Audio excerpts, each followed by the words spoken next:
is a domestic violence-related aggravated assault with a deadly weapon and a domestic violence-related battery and criminal mischief. Do you understand that? Yes, sir.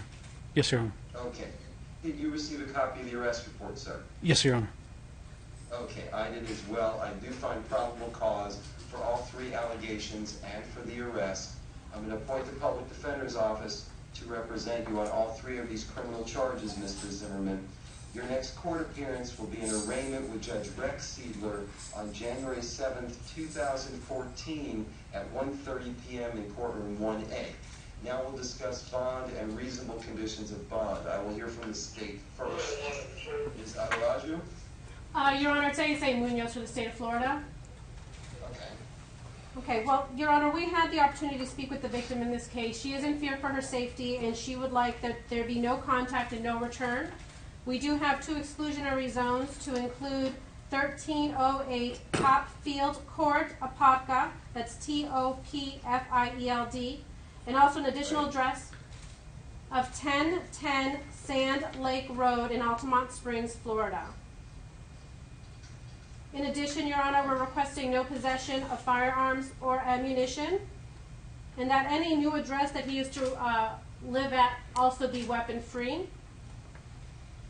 We're also requesting that he not be allowed to travel outside the state of Florida, and also to relinquish his passports. Okay. I do look, Your Honor, I'd like, if I could just put some other things on the record.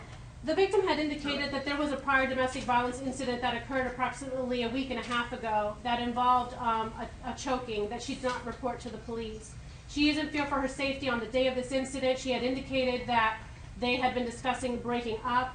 He's also has mentioned suicide in the recent past due to those factors, and the defendant indicating at the time he was threatening to commit suicide that he had nothing to lose. We feel that the victim's safety and the community's safety is of paramount concern, and at this time, Your Honor, the state is requesting $50,000 bond to ensure his return to court. Okay, well, I'm not going to go anywhere near that, but Mr. Dowdy, yes, sir. Like to make some argument on behalf of your client. Yes, sir. On behalf of our office, Mr. McGarrell would like to address the court as to that issue, Judge. Good afternoon, Judge. Daniel McGarrell on behalf of Mr. Zimmerman. Regarding the issue of bond, our client doesn't have an opposition to some of the other conditions mentioned of the no return to the address, no weapons, and not have any contact with this particular person. Judge, pursuant to the bond schedule of Seminole County, Mr. Zimmerman should be set at bond at $4,900. He is a longtime Central Florida resident. He does not have any failure to appears. He does not have any prior criminal convictions, and he does have significant ties to the community. Mr. Zimmerman would have some locations in the Central Florida area where he would be able to stay at that does not involve having any contact with that particular person. So our client is asking for a $4,900 bond in this matter. All right. Mr. Zimmerman, do you still have any personal possessions? Because I read the arrest report. It seemed like you were getting ready to move out of the Topfield Court address in Apopka. Do you still have any possessions there? Yes, sir. Okay. Then here's what we're going to do. I'm going to set the bond in this case at $9,000, which is $8,900 on the aggravated assault and $50 for each of the misdemeanors, for a total of $9,000 with numerous special conditions. The first is that you cannot return to 1308 Topfield Court in Apopka, other than you are permitted to go back one time if it's in the accompaniment of law enforcement to obtain any personal possessions you may need or want, but you will have to have law enforcement accompany you there. Yes, sir. Second, you cannot go to 1010 Sand Lake Road in Altamont Springs. Third, you cannot have any contact at all with Samantha Scheibe, S-C-H-E-I-B-E. And in case you weren't aware, Mr. Zimmerman, no contact means not in person, not by phone, not by mail, not by fax, blog, tweet, through Facebook, no contact at all. Next, no possession of any weapons or ammunition while you're out on bond, and that's in part for her safety and in part for your own safety, it may seem like. And I am going to order the impact monitoring device to keep you away from her and away from those particular locations, just to make sure there aren't any further altercations between the two of you.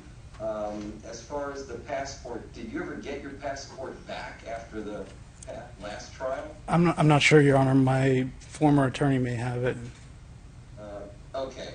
I'm not going to worry too much about your passport, but I will put on as a condition no traveling outside of the state of Florida while you're out on bond. And those are the special conditions that I believe to be reasonable, and I think that's a reasonable amount based upon the additional allegation of a previous unreported, potentially battery by strangulation. That's the reason for the increase in the bond amount. I'm not increasing your bond because of anything that's happened in the past, because as far as I'm concerned, this is a brand new case. Yes, sir. So, Thank you, Judge. We're going to go with the increased bond, those special conditions, and Judge Rexeter will see you back on January 7th, 2014. We did take your case first in order to accommodate the folks in the press who I want to be able to get out of there in a timely fashion. Madam State Attorney, anything else you'd like to add? Yes, Your Honor. We were requesting that if you can modify the one return with law enforcement, and if you could indicate that a third party actually go to the residence to retrieve the belongings instead of him going to the actual residence with law enforcement, I believe that would ensure more safety for the victim. Well, that would be wise anyway, because I think one of the things that might still be there is a weapon or ammunition, and so it's better if it's not in Mr. Zimmerman's possession at all. So you'll have to have a third party go to the residence with law enforcement in order to get your personal possessions that may remain there. Ms. State Attorney, anything else you'd like to add? No, thank you, Your Honor. And Judge, regarding that condition, Mr. Zimmerman would prefer to go there himself. Obviously, he would be accompanied with several law enforcement officers. He would not be touching any of the weapons or the ammunition.